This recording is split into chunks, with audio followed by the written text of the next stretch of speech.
Well, welcome, folks. I'm so glad there's some of you who have joined live, and there'll be lots of you based on the registrations who are watching the recording. So I'm just so glad you could be here. So my name is Stephani Roy McCallum. I want to acknowledge with a deep respect and gratitude that I am on the traditional, unceded, unsurrendered territory of the Huron-Wendat and the Haudenosaunee people.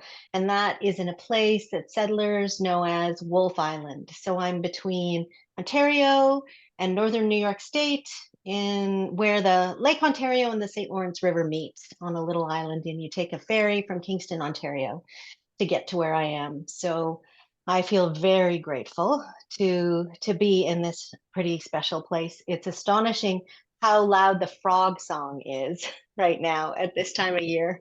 And so you walk out the door and that's all you hear. It's really quite a lovely thing. So welcome. I'm so glad that you have joined me.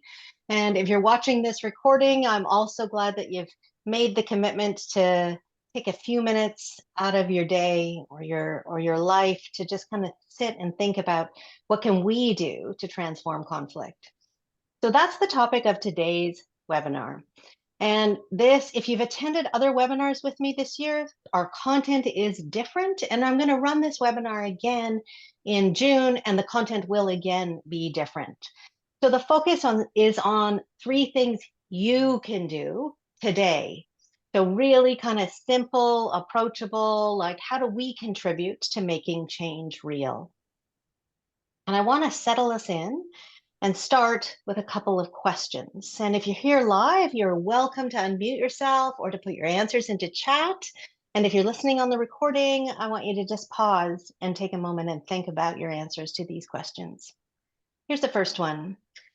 What have you done lately to transform conflict? Because I think we need to remember that, right, we always have a contribution to make, and we're always having an impact on a given situation or on the dynamics of a situation, whether we're actively engaging with other people or we're not actively engaging. And so I think, when I look at that question, I can give you an example of my answer. So I have worked with an organization for the past couple of decades. And I would say, welcome, Carolyn. And I would say that, I think that I have really struggled in the last couple of years with this organization and a couple people in this organization. And I've done a pretty good job looking into my anger and my hurt and my frustration and kind of asking myself bigger picture questions, right? Like not what do I feel, but what do I hope for this organization? What do I hope for my role in this organization? What do I want for all of us? Kind of digging into some of the bigger picture questions.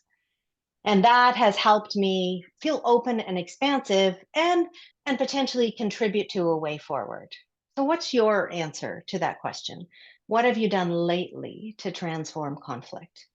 And I welcome your contributions in chat or live, or even just for you to take a moment and think about them.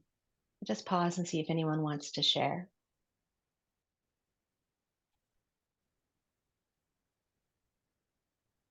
No obligation, just an opportunity. Amy. Mine is actually a lot of internal work around practices to help me maintain presence and actually give my attention fully to what's happening in front of me, and trusting that is going to help in those moments. That's beautiful. Thank you so much for sharing that, because that goes to the, things that you can do to transform conflict, right? Very, very often the only thing we can control is our own responses, how we show up and interact with the situation or the people. So thank you so much for sharing that.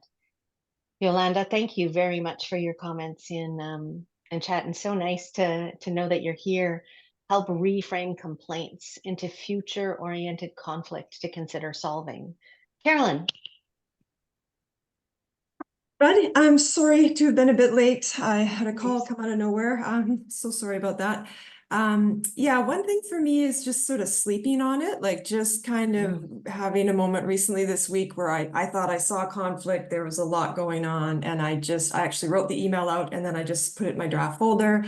And the next day I ended up doing a phone call with the person and it just all worked out better. So just kind of realizing this isn't urgent necessarily, and just sleeping on it, giving it a day. Yeah. Yeah, that's beautiful. I love that, because sometimes, right, our emotions tell us that this is urgent. We've got to respond right away. But the sleep on it rule is a really good one. Angie. I think for me, it's trying to um, reframe things into the positive, and stop some of the negative spiraling within my own head, right? Instead of sitting there saying this is going to go badly or this is going to get worse or where are we going with this, trying to reframe it and see where is this person coming from, and how can I help them get to um, a more resolved place. I mean, whether there may not be a resolution, but to at least understand where they're coming from and what they need from me. Yeah, yes, absolutely, absolutely. And I hear in that too, right, your commitment to be of service, to be connected, to deepen your understanding. So, to know what place you're coming from when you're engaging. I want to acknowledge the contributions in chat, looking at the person in conflict, right? So centering humanity in the other human being, and then encouraging someone in advance of a conversation to share information around a topic so that everyone can reflect, right? We need to prepare ourselves sometimes for these discussions. Okay, so now I have a different question for you. What have you done lately to escalate conflict?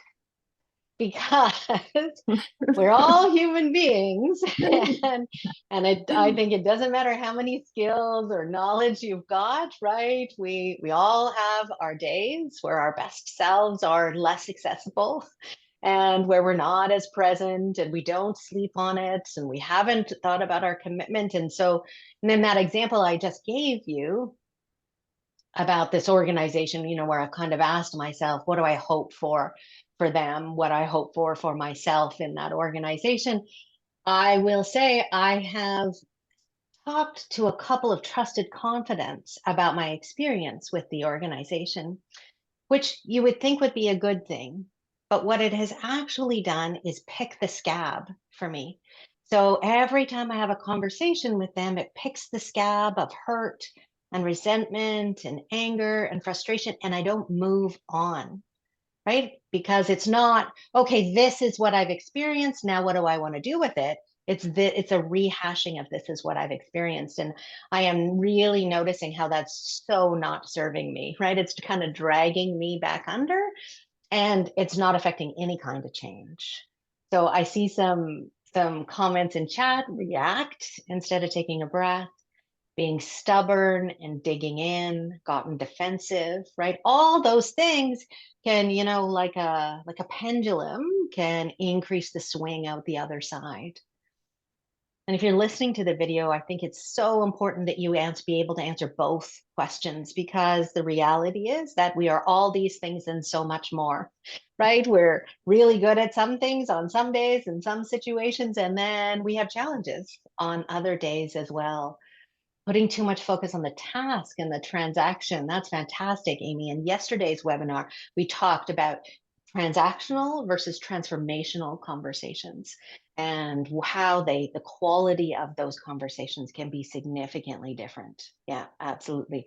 Get to the to-do list and the task list instead of remembering there's a human on the other side. And sometimes I think those task lists make us feel like we're in control. I know that that's my go-to. When I get stressed, I get lists everywhere, and it doesn't help me connect with anyone on anything, but gives me the illusion I've got some control. Okay, so the purpose of today's webinar is really this focus on things you can do, based on my belief that if we're going to ever kind of change the systems that we live in, this time of outrage and polarization and disconnect, then we have to stop waiting for somebody else to do it, and or for some organization to initiate a conversation that as Obama said in that first campaign, we are the people have been waiting for. And so that's the focus of today's webinar. Easy, simple things you can do today. Doesn't take a lot of theory, doesn't take any training, just things that you can do. Before we do that, I want to do a bit of thinking about leadership, because taking action, making choices is a foundation of leadership. So we're just going to touch on that a little bit so that you're kind of thinking about your role in making change. Then some quick, easy, uncomplicated approaches, and all the way along, like questions, comments, observations. If you're here live, go ahead and pop them in. If you're listening to the recording, send me a note if something comes up to you and we don't address it. So I want to start here. I believe, kind of like what Amy, you said at the beginning, right? You've been doing the inside work, the internal work. Leadership is an inside job. It is about how we each individually show up and interact. And I think sometimes we think that leadership is defined by position, role, hierarchy, or title. And while those things are often the trappings of leadership, right, it is more a way of acting and thinking that brings out the best in ourselves and in other people. And so it doesn't require position, role, hierarchy, or title to make change, right? Think about the biggest, best social changes that have happened over the last century. They have been driven by community members requesting change, making change, advocating for change, not by waiting for an organization or a structure to make that change. And in a time of outrage where the divide is growing, I think it's our opportunity to just make choices that create different kinds of outcomes. I believe really strongly, I do a lot of work with community-based organizations, that everyone has the potential for leadership within them. And sometimes they have to find it. Sometimes someone has to believe in them. Sometimes they just have to take action rather than being stuck in doubting. But there's some characteristics about leaders that make change in this space, like, that are really focused on bringing people together and transforming conflict. So a couple of those characteristics include leaders making conscious choices, right? Thinking, why am I doing this? How do I want to show up? What is my purpose in this? And being really clear on that, sort of stepping back and being certain about why you are advocating or engaging. They're committed to something greater than themselves, right? I believe this. I want to see this change happen. I'm committed to diversity or inclusion, or to a faith that we can solve this problem together. They are authentic. There is no cookie cutter of leadership. So they lean into their own strengths. They show up, accessing those strengths, multiple strengths that are available to them. And those strengths that I have might be different than the ones that you have or someone else has, right? And so we're grounding ourselves in who we are as a whole person as we advocate for change or we work to transform conflict. They are self-aware, so constantly seeking to reflect and learn on their impact, and they take responsibility for that impact. So clear distinction between intention, which is about you, and impact, which is about others and the space of the conversation. So taking responsibility for that impact. And ideally, because leaders are very clear on what they're committed to, they also inspire and empower others to come with the change, right? You're less a leader if there's just you. You're more a leader if other people believe or committed to something that you're also committed to. And then I really believe that leaders do hard things together with others, as simple as that. And so that can be in your life, it can be in your organization, in your community, in your family. So there's so many applications. It's not a work position. These skills and ways of thinking, they apply to everything related to where we might find or experience conflict. So let me just pause and see if there is any questions or comments or observations, anything coming up for you on that idea of you as a leader looking to transform conflict?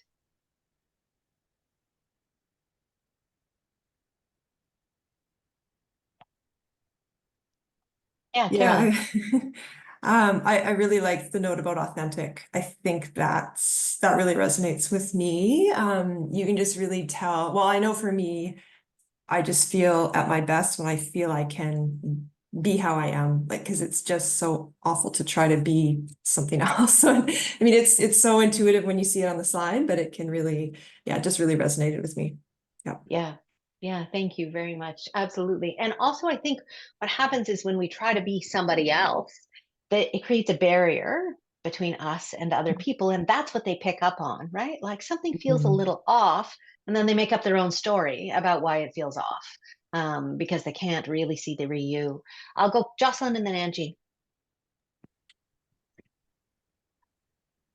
As you were talking, I was reflecting on perhaps not myself, but how I have changed or become better in my role as a result of leaders who exhibit these and who do that inspiration, empowerment, and talking to other folks who perhaps haven't had that experience, how valuable it is and how lucky we are to benefit from it as well.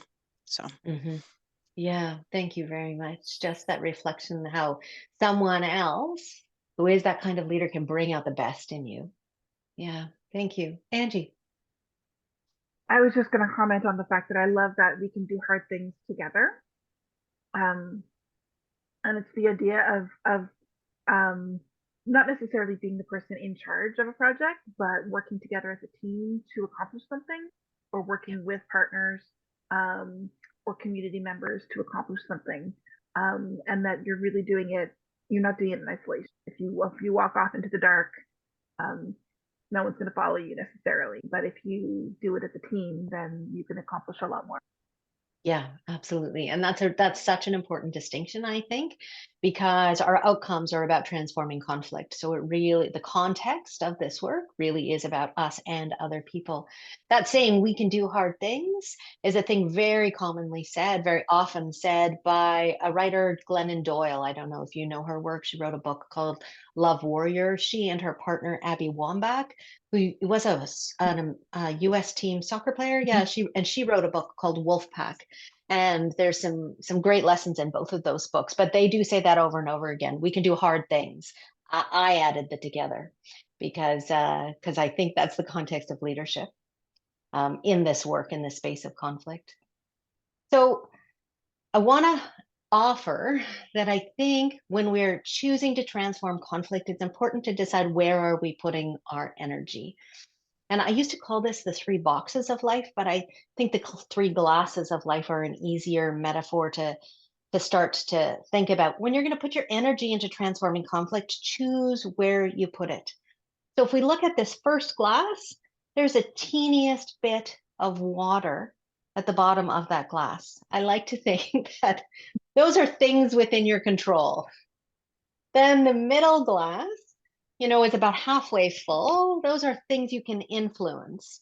And then the glass on the far right is things totally outside of your control. And sometimes that's where we begin, right? We see big challenges, big problems, big systemic changes needed. And we think, okay, let's tackle that. And that's not to say that that isn't important.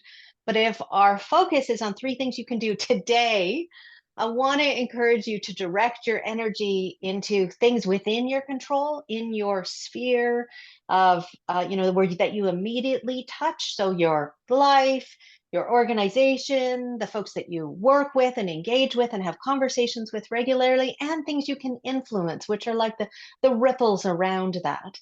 Because those are impacts you can have every day. And also those baby steps and changes, they contribute to things outside your control, to making change in systems and structures. So make a conscious choice about where you're going to put your energy when you're looking to transform conflict right away, right, as a way of working and a way of living. So I have touched on this in other webinars. I just want to reiterate it here because I think it's really important.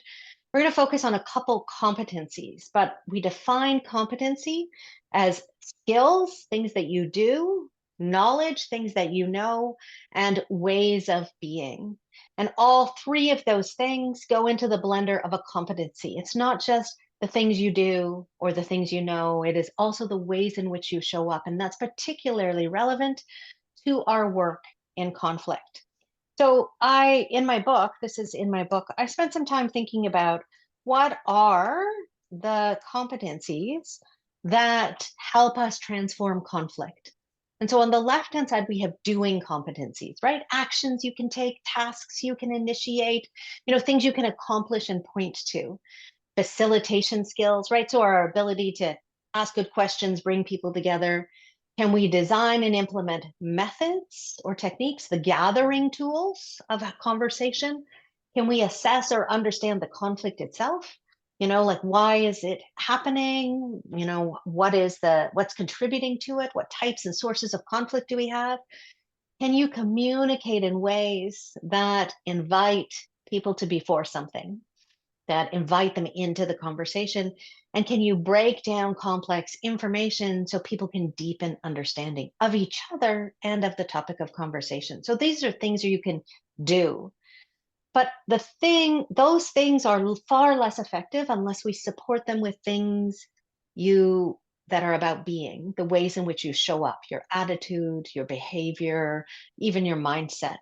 And those things are grounded in humility, courage, compassion or empathy, creativity or innovation, so problem solving, authenticity, and integrity.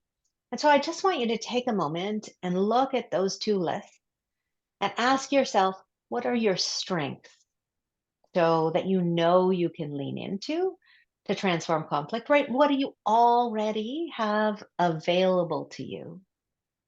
And then, of course, the other side of the poll question is, what are your growing edges? Not your weaknesses, but the places you need to stretch into. And so I'll just pause for a second, just do just a moment of kind of self-reflection or self-awareness. You can offer, if you'd like, either a strength or a growing edge, or you can just think about it for yourself. I'll just stop talking and create just a little bit of space.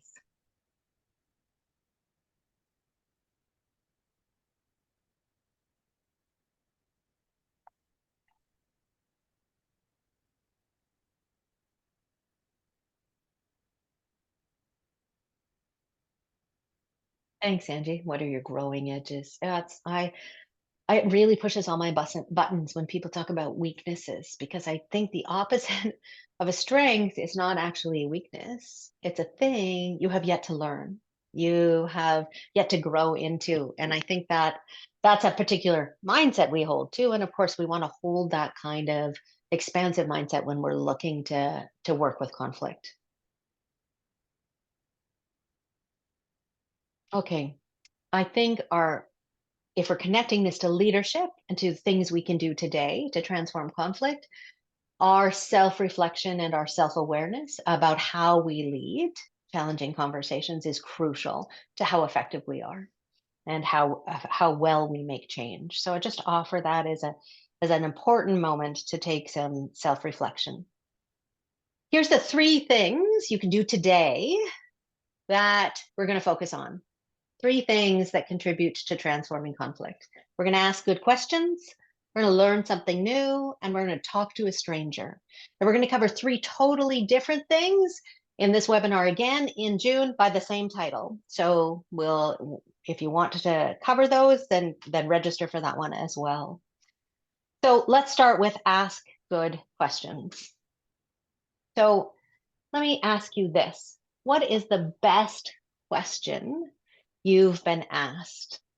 Think about questions other people have asked you that have kind of cracked you open or stopped you in your tracks or shifted how you see things. What is the best question you've been asked? I'll just pause and see if you can think of one. One comes up for you. I'll put it in chat. Yeah, Carolyn, go for it. I don't know this quite is what you're after here, but I know Rebecca, is it Southerns? Do you know her?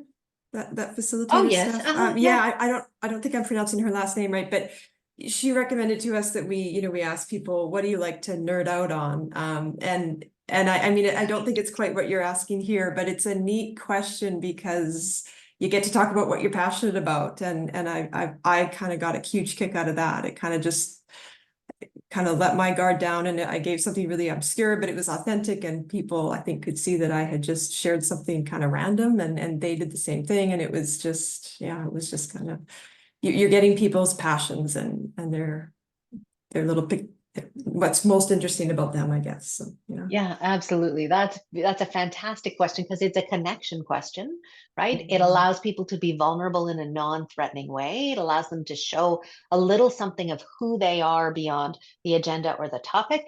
And the way the question is framed is really accessible, right? What do you nerd out on is a really great question. We had a problem with French translation at one point, but anyway, we figured it out. That's great. Such a good example. Thank you very much. I'm going to pop in chat a couple of really great questions I have been asked.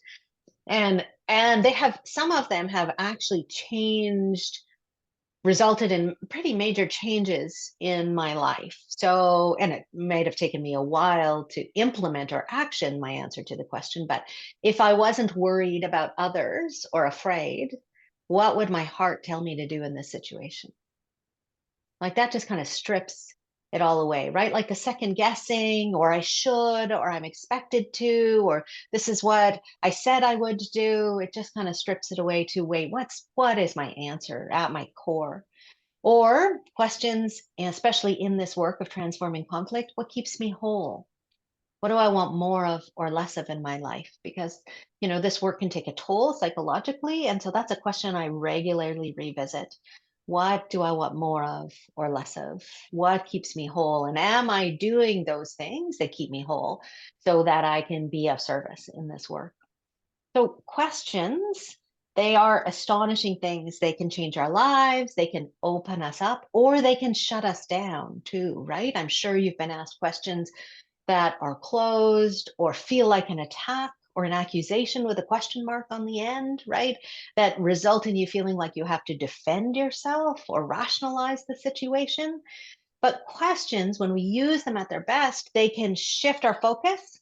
They can bring people together. They can build community and relationships, or they can do the opposite. And so how we craft our questions is crucially important. And our underlying motivation for asking questions is just as important. Are we coming at the asking of the question with curiosity, with humility, with a commitment to relationship, with a commitment to understanding? So the being and the doing in the asking questions matter. We should try to ask questions that start with how and what versus why or who. Why can generate a defensive reaction, and who and when are fact-based questions. And if we're seeking to shift conversations, build relationships, we want to start with how and what. We want to ask questions that are genuine and open. Ideally, we want to develop questions that generate hope or possibility, right? So instead of what are your concerns on this project, what do you hope will happen in your community over the next 5 years, right? We're seeking to shift people to be for something versus to be against something. And we want to ask questions that elicit stories. So I'm going to pop into chat a couple of absolutely fabulous resources for questions. So one is actually a PDF from a New York Times article. It's 650 prompts for writing, but they're actually grouped into categories: relationships, community, all sorts of situations, and they're fantastic. You can pull and adapt them to any situation. And then there's a grouping of questions from StoryCorps, and their work is fantastic, bringing strangers together to bring people together, to de-escalate conflict, to increase understanding. And so they've got a list of great questions, and their focus in those questions is on who. Who are you talking to? You're talking to parents or family members or strangers or whatever. So those are some really, really excellent resources in the asking of questions. So I want to give you another example of an actual exercise that has some questions in it that I've used quite a few times. And I want to just make sure I give credit to my friends and colleagues, Azubuike Akaba and Kevin Olp, for sharing this exercise with me, because it is a beautiful, beautiful exercise. And it accomplishes all the things I just talked about in terms of questioning when you're bringing a group in particular together, or more than a couple of people. So here's the instructions. You take a piece of paper, you ask people to just take a piece of paper and to make a mental map, or to draw out where they grew up that had the most significance for them. Now you can adapt it to where do you live now, but either way, you have to ask one or the other. You want them to kind of picture, is it rural? Is it urban? What comes to mind, right? Like friends, where do friends live in that map? Where are parks, schools, family members, stores, like the places that you visit that make up the geography of your life. And then document amenities, things like access to food, access to trees and nature. Document social places of connection. Where would you gather with, other friends? Or when you were a child, where would you and your friends go to? But then also document things like hazards, roadways, highways, gas stations, industry, places of crime or danger or violence. Even document places of disconnection or where safety is, right? Your family members have said, don't go there, or be careful there, or don't go there at night. So put that all on your mental map. I'll give you an example of one of my mental maps. So we moved around a lot when I was a child. And so home for me didn't matter where my parents lived. I always associated home with my grandparents' house in Dallas, Texas. So whenever people said, where was home, that's the map I drew, right? Versus all the other places that I lived. This is a picture of my grandparents' home. They lived near a place called White Rock Lake in Dallas. We moved 10 times when I was a child, before I was 16. So I changed schools 8 times before I finished high school. So, from rural communities to urban communities to suburban communities, I was constantly moving. And there were different dangers. If you think about my answers to the questions, there were different dangers in each of those locations. But safety was represented by my grandparents' house. So once everyone has written or drawn their map, then you ask these questions. How did the place you grew up in affect who you are today? And you ask people to share their maps and answer that question. And then you ask, what elements of your neighborhood were most influential on your own development? Or what elements of your neighborhood had or have the biggest positive or negative impacts on your life?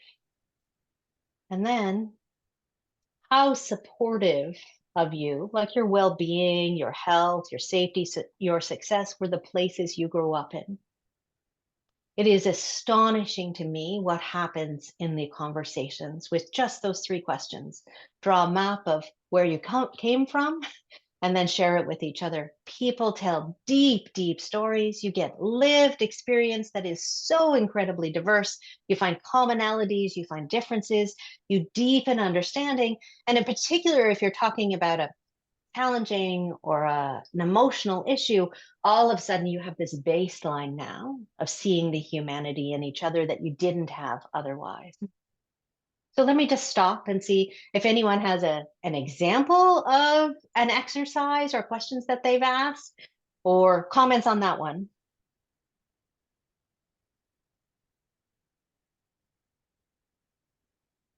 Amy. I have a little bit of a question and relative to that exercise. I live in the Yukon, and in different groups, it would not be uncommon for someone to be a survivor of residential school. Yeah. And so that exercise, like to me, and I'm not a mental health professional, but the trigger alert aspect, like I'm feeling fear, like that I would unintentionally, which maybe could be other populations as well. Like lots of people might have childhood pieces. So I'm just curious about that part of Yeah, that. absolutely. Yeah, absolutely. That's such a good question. And thank you so much for thinking that through. So when you gather people together, it's important you ideally know something about them already and some of their past experience or even some assumptions that you might be able to make. I think you could tailor the questions.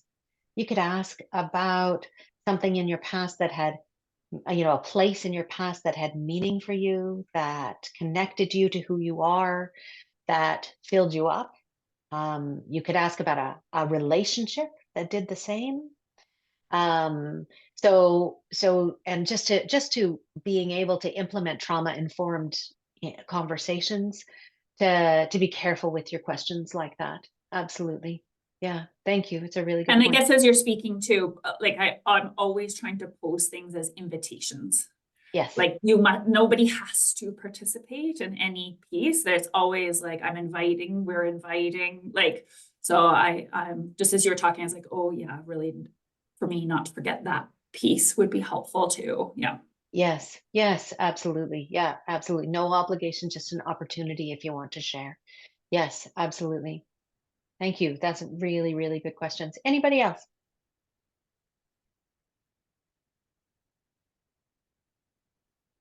Okay, let's go to thing number 2. Learn something new. So this one on the surface sounds really simple, but it's actually more about mixing it up for yourself than it is about growing something or expanding something you already know. So, of course, I'm sure you've seen this diagram, right? That your comfort zone it's the place we all tend to play in, right? I have these skills, I want more of these skills, right? I'm comfortable in this context or situation or environment. So if I'm going to expand, I just expand just a little bit.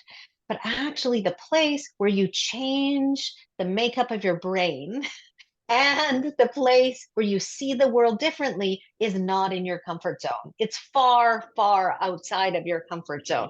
And that can create permanent changes that we call neuroplasticity in your brain.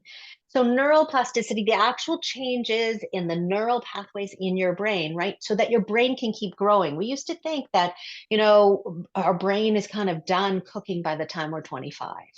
But that's not true. The research, neuroscience has proven that that's not true. Our brain continues to grow based on certain situations and experiences. So trauma can change our brain.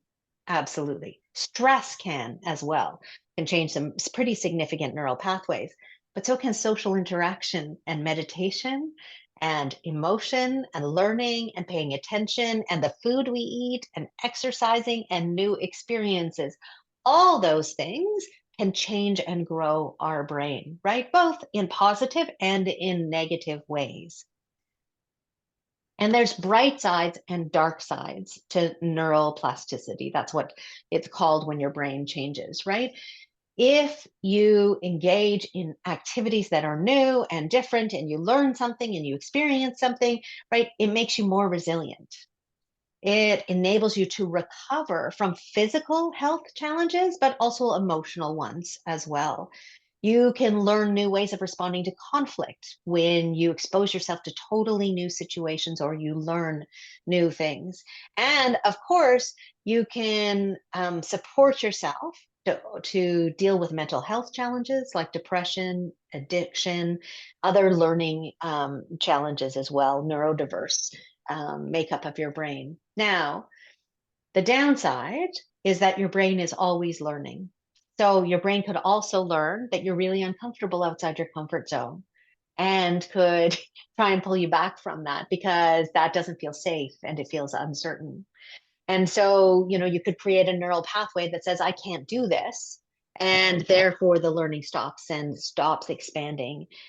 Whatever you repeat over and over again is what your brain kind of draws a track in. And so it's important to know that if you are doing the same thing over and over again, that's what your brain is going to say is important and is a priority and is the choice you need to make in a given situation. Do the same thing over and over again. But there's keys to neuroplasticity. So if you seek out things that are new, memorable, fun, grounded in relationship. So for example, you do it with someone else. You do it with someone you're already in relationship with, and you choose things that are connected to your values, but are still new and memorable and fun, then you create all sorts of new neural pathways in your brain. And so let me ask you, why does that matter? Why does it matter that you learn something new when we're talking about transforming conflict?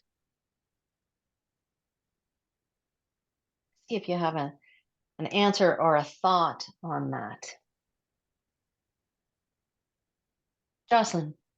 I think it can help expand your perspective and your level of understanding so that you can, again, try and relate and have that discussion.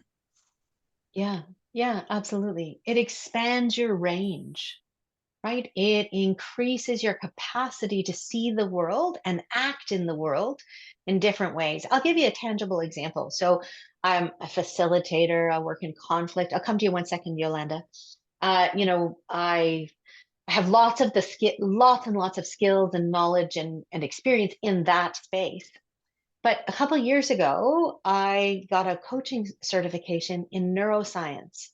And that part of my brain is a thing I have told myself my whole life. Okay, science is not for you. Math is not your thing. And so going into it, I felt so like I didn't know what I was doing. I was overwhelmed, but it stretched my brain literally in all sorts of ways. And I didn't just learn the content, I learned what I'm capable of. I made all sorts of different connections to the why the things are happening in the work that I'm doing. So making different choices can totally expand your range and allow you to see the world in different ways. Yolanda. Yeah, Steph, I think even like adding to that, expanding your range is also understanding like your boundaries and a little bit of cultural humility that you may understand that people could see the world wildly different than you, and you may never be able to see the world through their lenses, but understand that those perspectives are out there and they have intrinsic value, even though you may not ever be able to fully understand it. Absolutely. Absolutely. I love that you brought that up because cultural humility is core to this work, right? And that there are, so many ways of knowing and being and thinking that are different than the ways we think everyone thinks, right? So just practicing that humility of what we don't know and how others can see the world and experience the world and all of it. Yeah, that's beautiful. Thank you so much. Anyone else? Just, yeah, I mean, people who are in a conflict that we may be facilitating, I mean, they're going to have to expand their thinking on that issue. They may be so locked in and passionate, and yeah, they just have a fixed way of viewing the whole conflict. And if they can get better at expanding their view of the conflict, I mean, it's just essential to, Yeah. So Yeah, absolutely. Absolutely. To kind of shift the thinking. I mean, sometimes even I do things as simple as, okay, where you can feel the getting stuck, right? You can feel that we're going to do the same thing. We're going to think the same way. We're going to see the world the same way. So sometimes I do things like, I know you've probably been in one of these with me, Carolyn. Okay, we're going to do a bad ideas brainstorm. Right? This is the situation. What is every bad idea? No filtering, no second guessing yourself. Let's get every bad idea out there, right? That pushes a release valve and gives people permission to be creative, gives them permission to expand the way they think. So even things as simple as that can expand our range. And I think, just when we think about human development, it's such a great opportunity to just ask ourselves, okay, what can I learn today? What can I expose myself to that will expand my range and my thinking and my perception of the world? is fantastic. I'm going to put a link to those infographics that I just used on neuroplasticity into chat, just in case you want to go. There's lots of good stuff on that website. All right, we're going to do thing number 3. All right, thing number 3 is talk to a stranger. So I think this one is so important, and it's really connected to the learn something new as well. But it's got also added benefits. So this is me at 12 years old and my grandparents. And I have to say, I have learned so many things from my grandfather about how do we have these conversations. He is the one member of my family who was always willing to talk about anything and everything. I'm going to post a link into chat of me talking about lessons from my grandfather about how to disagree well, not how to agree to disagree, which is how we'll just dig in and pick our sides, right? But how to actually disagree well, be in relationship. So the things I learned from him were, talk about anything and everything, focus on relationship, and that should say over being right, not over being great. You never see your mistakes until you post the slides. Disagree well and talk to a stranger. And so when we think about talking to a stranger, it accomplishes all sorts of second loops. Of course, it exposes you to new ideas and new perspectives, but it connects you to community. It reduces your own loneliness and disconnection, but also someone else's. And we live in a time of that loneliness and disconnection as an epidemic. It reminds us that we are part of something larger, right? There's always another and a different way to see the world. There is always a different perspective or a different experience. And it opens us up to those things that we can learn from, right? It grounds us in humility and compassion and empathy and even courage, right? The courage it takes to initiate a conversation with a stranger. It increases our cognitive complexity. So the things that we understand and we know, because suddenly we have been exposed to different ways of seeing the world, but it also increases our complexity of social identity. Who are we connected to? Who are we talking to? Because in a world of polarization, very often we're talking to people who think the same as we do. And we're talking to them again and again and again, right? We're reinforcing our views and our ways of seeing the world.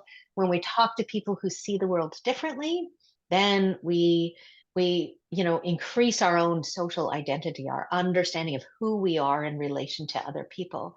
That was a real wonder for me of my relationship with my grandfather, because, and Carolyn has heard me say this, I think, that he was a Texan oil man. He was a Republican. He did fundraising for the Republican Party, and he used to call me the pinko of the family, so which was the 1950s term for communist. So we saw the world 100% differently, but we could talk together about just about anything. So here's my question, and I think this has to be really intentional. It goes back to your own leadership. Who will you talk to today? Right? Who will you stop on the street? Who will you talk to in a coffee shop? Whose door will you knock on? Who will you speak to in the library or the grocery store? Who will you reach out to have a conversation with? And then how will you create that pattern over and over again? And even can you reflect on how it will grow you? Can you do it every day for 2 weeks and then pause and think, okay, what have I experienced? What have I learned? How do I feel about my community? How do I feel about those relationships? What has it opened up in me? So just the thinking about being really intentional about who you will talk to. I'll just pause and see if anyone's got someone that comes up, someone you've seen on you've passed on the street, someone you should reach out to have a conversation with.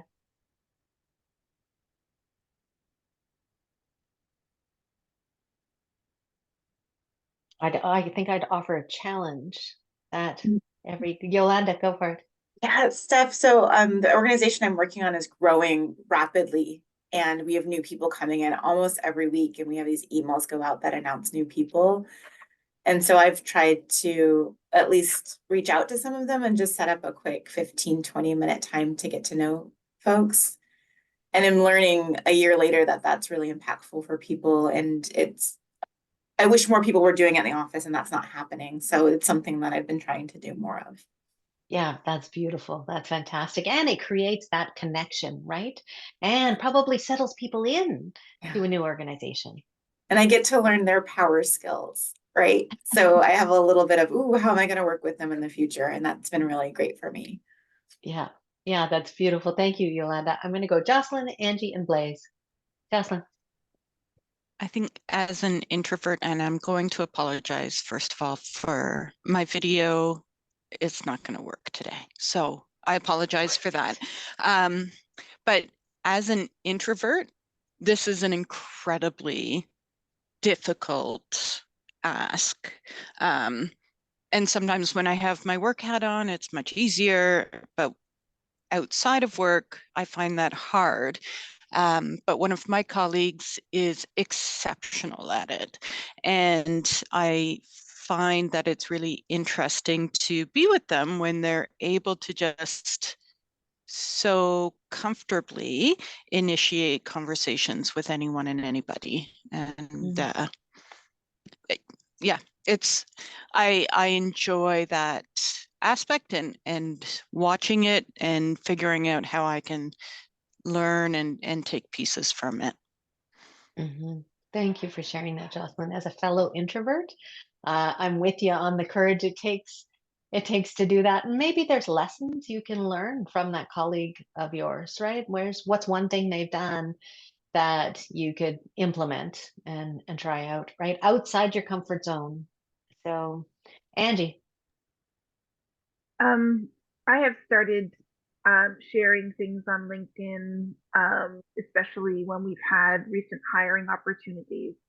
And so people have been approaching me on LinkedIn about these hiring opportunities, even though I say like I'm not the hiring manager, I just work on a team. And people have been approaching me and asking me for tips about what the culture is like at the company and things like that. And I saw a recent job posting at another organization and I decided to share it, but went back to those people that had reached out to me about our job and said, I know you didn't necessarily get hired at our organization, but here's another job that you might be interested in somewhere else. And I know it's not necessarily a stranger, but I've never met them on LinkedIn.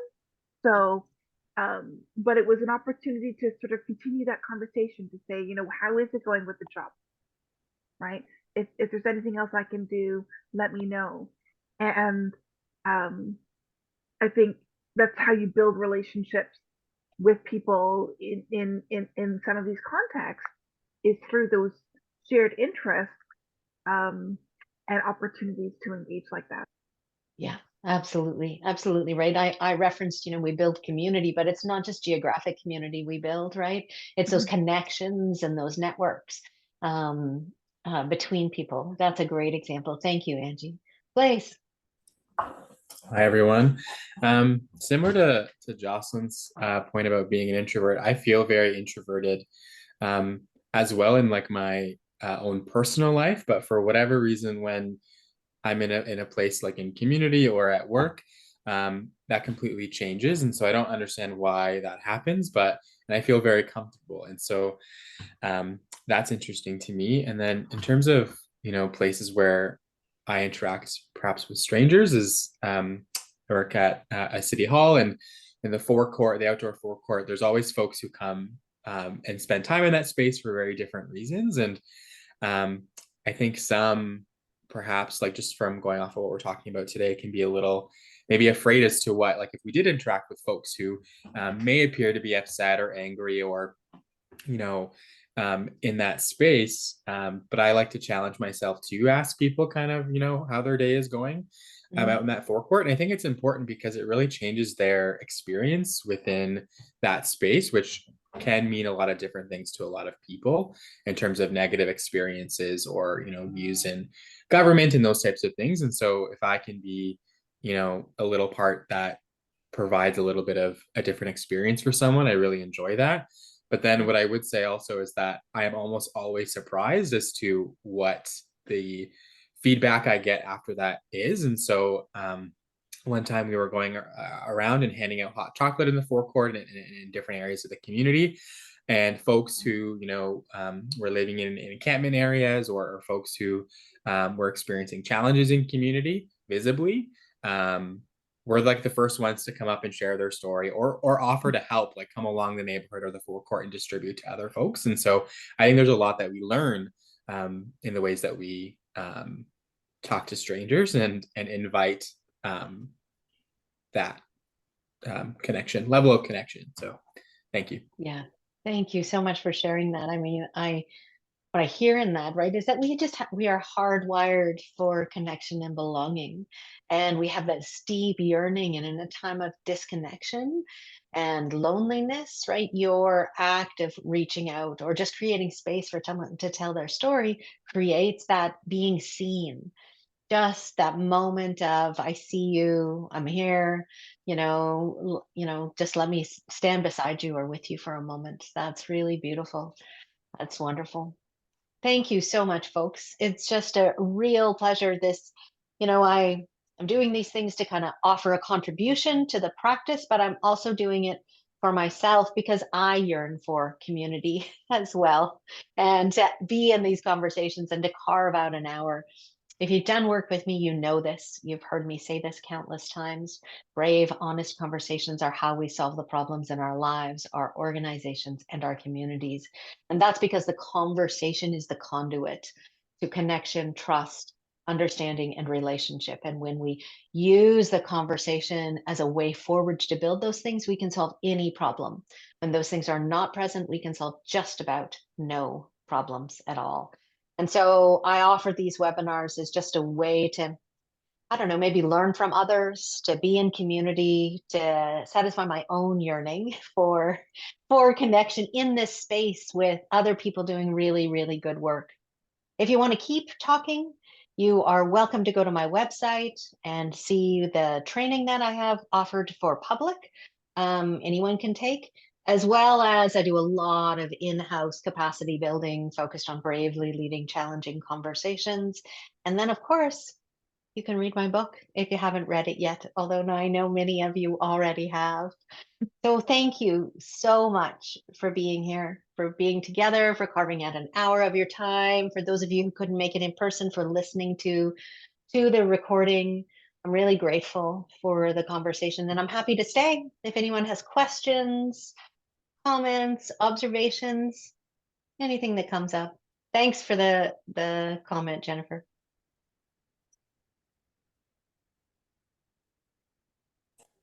Thank you. Thank you. This has been Thanks. wonderful. Thank you, everyone. Thank you. Appreciate it.